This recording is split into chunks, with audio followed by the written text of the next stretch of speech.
നിങ്ങളുടെ wedding photos black and വൈറ്റിൽ കാണാനാണോ കളറിൽ കാണാനാണോ നിങ്ങൾക്ക് ഇഷ്ടം? പല ഫോട്ടോഗ്രാഫേഴ്സും അവര് ബ്ലാക്ക് ആൻഡ് വൈറ്റിൽ വെഡ്ഡിംഗ് ഫോട്ടോസ് കാണിക്കാറുണ്ട്, അതായത് ഡെലിവറി ചെയ്യാറുണ്ട്. ഞാനും ചില ഫോട്ടോസ് ബ്ലാക്ക് ആൻഡ് വൈറ്റിൽ ആക്കിയിട്ട് എന്റെ ക്ലയൻസിന് കൊടുക്കാറുണ്ട്. അപ്പൊ അതിന് പ്രധാനമായിട്ടും 3 കാരണങ്ങളാണുള്ളത്. ഒന്നാമത്തെ കാരണം എന്താ വെച്ചാല് പല സമയങ്ങളിലും കളേഴ്സ് ഒരു ഡിസ്ട്രാക്ഷൻ ആയിട്ട് മാറും.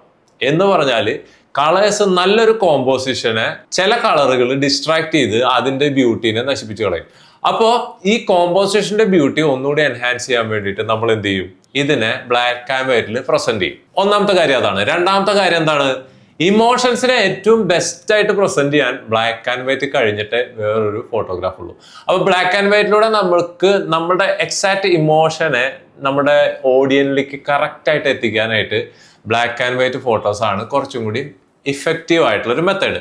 മൂന്നാമത്തെ കാര്യം ഞാൻ പറഞ്ഞുതരാം. ഇത് ടൈംലെസ് ആണ്. അതായത് നമുക്കൊരു ബ്ലാക്ക് ആൻഡ് വൈറ്റ് ഫോട്ടോ കാണുമ്പോൾ അത് ഒരുപാട് നൊസ്റ്റാൾജിയ അല്ലെങ്കിൽ ഒരു ക്ലാസിക് ഫീല് ഒക്കെ കൊണ്ടുവരാനായിട്ട് ബ്ലാക്ക് ആൻഡ് വൈറ്റിലൂടെ സാധിക്കും. അപ്പോൾ നമ്മുടെ ഒരു വെഡിങ് ഫോട്ടോ ഒരു 10 വർഷം 20 വർഷം 30 വർഷം ഒക്കെ കഴിഞ്ഞിട്ട് ഈ ബ്ലാക്ക് ആൻഡ് വൈറ്റിൽ തന്നെ കാണുമ്പോൾ അതിനൊരു ക്ലാസിക് ഫീൽ, ഒരു പ്രത്യേക ഒരു ബ്യൂട്ടി ഉണ്ട് എന്നുള്ളതാണ്. അപ്പൊ ഈ 3 കാര്യങ്ങളാണ് പ്രധാനമായിട്ടുള്ളത്. ഇനിയും കാരണങ്ങളുണ്ട്. നിങ്ങൾക്ക് അറിയുന്ന വേറെ ഏതെങ്കിലും കാരണങ്ങൾ ഉണ്ടെങ്കിൽ ഒന്ന് കമന്റിൽ രേഖപ്പെടുത്തുക.